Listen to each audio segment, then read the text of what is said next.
So I'm going to walk you through step by step how I have my wedding set up using the USessions platform. And this sessions is typically known for mini session bookings, but you can 1000% use it for anything, and that's what I do.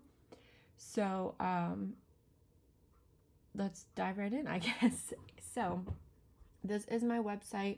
If a potential client wants to inquire, they just come to my website, scroll all the way down here, and I have these 3 buttons. And these buttons are individual links to session types that I have set up within Session. So I'm going to jump back and forth so that way I can kind of show you guys where I'm getting the things that I am getting and how they are being set up. So these are 3 separate buttons, and these buttons come from these links right here. So 8 hours, 5 hours, and 2 hours. If you're not familiar with sessions and how they're set up, that could be a whole nother thing to talk about. But for now, I'm going to assume that everyone has some knowledge of sessions. So I'm taking these 3 links and I built my own buttons into my website. When a client comes here, they click the package that they are interested in. So this automatically will tell me when I receive it what package they're interested in. They will pick their wedding date, they will put in their information, and they will answer this questionnaire so I can gather some information about their wedding day. And this questionnaire is input by going to the wedding packages. So here, right where I have my same links, I have these set, and you'll see that they're set to private. Because they're set to private, that allows clients to submit an inquiry to me versus allowing them to just go in and book their wedding right off the bat. I don't want that for weddings. I want to be able to talk to them first. So if you go into where I had built this 8-hour package, you scroll down and you will see inquiry questionnaire. This is where I am I'm building that questionnaire with the questions I want them to answer during this process here. So once they submit their inquiry to me, it will come as an email and into Sessions, and it will come in and look like this, and it will have all of their information and their wedding day information. After I receive this, I go and I email them, and then I will ask for a time that we can talk on the phone. Once we've talked on the phone and they get back to me and say, yes, we for sure want to book, I come down here and I click this little button. This button approves their inquiry, turns it into a session on my end, sends them an email with a link to book. In that booking link, they will answer another questionnaire with all of their wedding day details. I'll show you that in a second. And it will have them sign a contract, and it will have them pay their non-refundable retainer. So again, now how I have that booking site set up is they will, let me come in here. So this right here, the booking questionnaire is what they will answer during the booking process. So those are the 2 questionnaires that they get. Now they have booked and they're on my calendar, they've paid, signed their contract. The first thing they receive from me is this booking confirmation email. In my confirmation email, I have it set up to kind of what their next steps are. So step 1 is to book their free engagement session. Now, only my 8-hour package includes that free engagement session. So I don't want this specific email going out to my 5-hour and my 2-hour clients. That is why it's so important to have your sessions booking platform set up with the different session types, because right now this email is only going out to those clients who book the 8-hour package. And then I can go into the 5-hour session type and I can edit the emails and send out what I want to go to those clients, only the clients who book those 5-hour packages, and so forth. So this engagement session link right here is coming from, let me go back to my session types. So again, I'm in the private. all of these are private, so they're not on my booking page. Nobody can just go and book them without them actually having the link to it. So right here, I have the session type for the complimentary engagement session. I'm using this direct link here. I'm copying and pasting that into this email right here, and that's how they're going to book their engagement session. Once they're done with that, they come back to this email. Now they need to schedule their bridal consultation. Same thing. Back in my session types, I have a bridal consultation, and I'm copying and pasting this link, and I am pasting it right here. Using this little tab here is how you get the links attached. So same thing, and I have a wedding guide that they can view to kind of help them prepare. So that's the first email they get from me. And then 2 weeks before their wedding, they get a session reminder. This reminder is just like, walk them through, don't freak out, everything's under control, I'm here to help. And I attach that wedding guide again. And then the last one is a session follow-up. This is where I thank them and I ask them to leave a review. I have this set up to go out 2 weeks after the wedding date. My wedding gallery delivery time is about 10 days. So that way they've already received their gallery. They've had time to look and play around with it. And then I'm asking them for their review. So that is kind of how I have everything set up on the back end. That is like the mainstream wedding workflow. Now to branch off of that, when a client booked their engagement session, they're going to kind of get their own email workflow for the engagement session, and I have all of that set up within here. So again, it's the same setup, but I can come in here and now I can customize what emails they're getting specifically related to their engagement session. So it has a style guide, like how to prepare, my contact information, and so forth.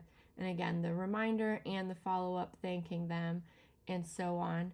And again, this also applies to when they book that consultation.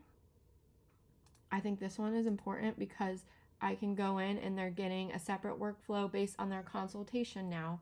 So in their booking confirmation, once they've booked the consultation, they'll receive a confirmation email, and it tells them everything that they need prior to, or everything they need to know coming to their meeting. So I think that's really important, so they can have this to reference back to. And then again, it'll remind them that their consultation's coming up, and then it'll thank them for I think this one I say, it's so great to meet you, because this is sometimes the first time I'm meeting them in person, blah, blah, blah. If I could, I'd probably turn this off, but Sessions doesn't allow you to turn emails on and off based on session types, but that's okay.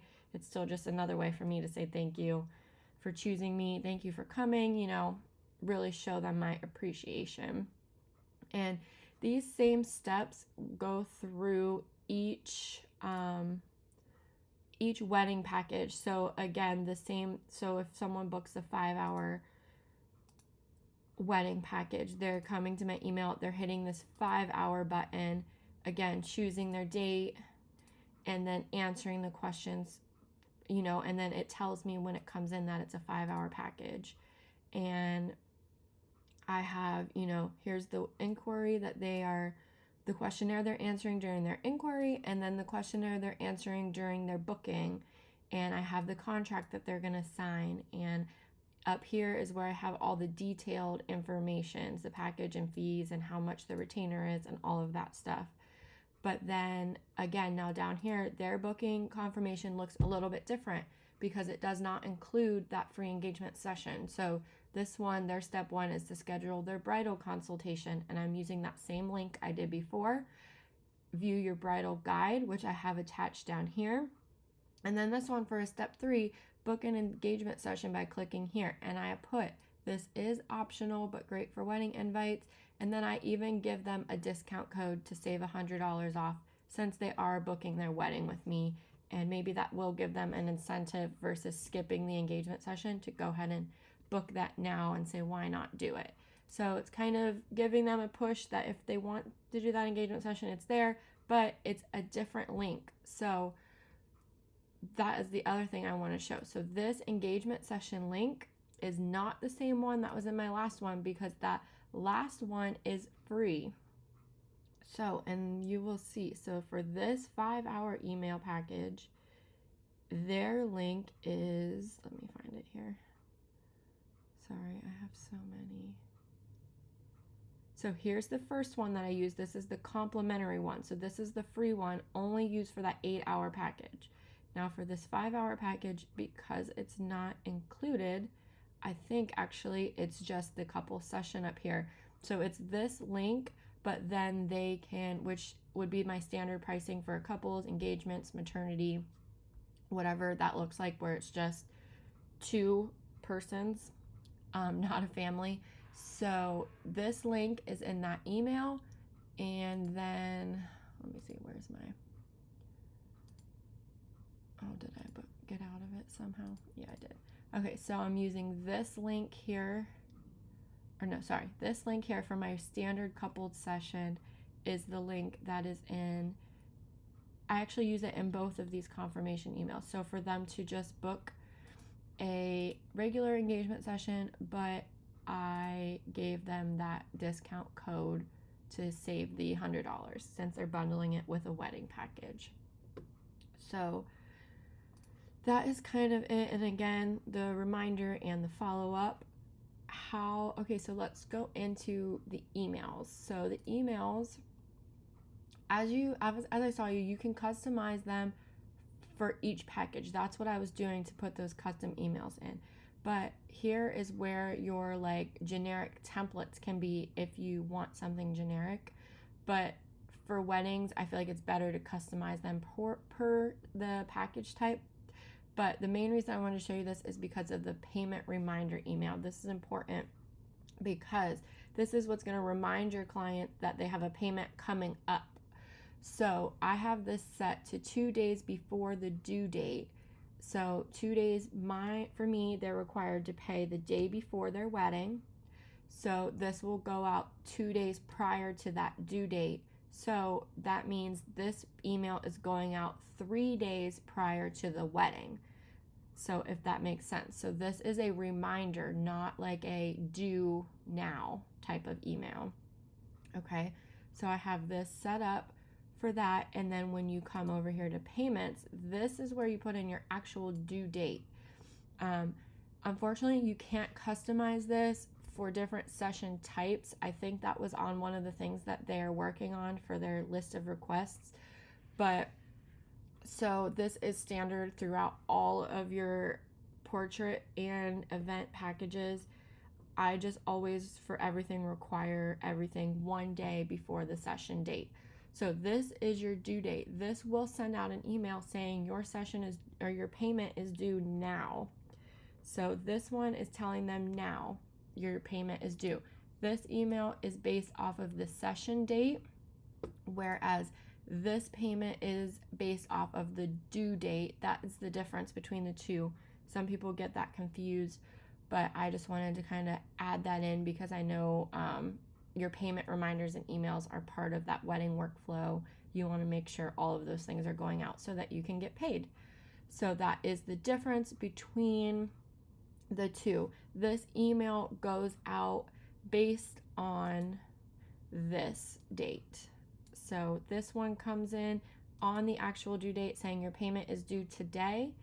This one reminds them that that due date is coming up, and it does give them the option to pay it then as well. So this is the reminder. A lot of people think those are the same emails, but they are not. They're 2 separate emails. So I think that's kind of everything. If you guys have any questions, let me know. I hope that I answered everything for you guys. That was kind of a lot and I went really fast, but like I said, I'm always here to help. You can comment on the video. You can personally reach out to me at blissfullyblurred.com or at blissfullyblurred on all social media. Thanks, guys. Have a good day.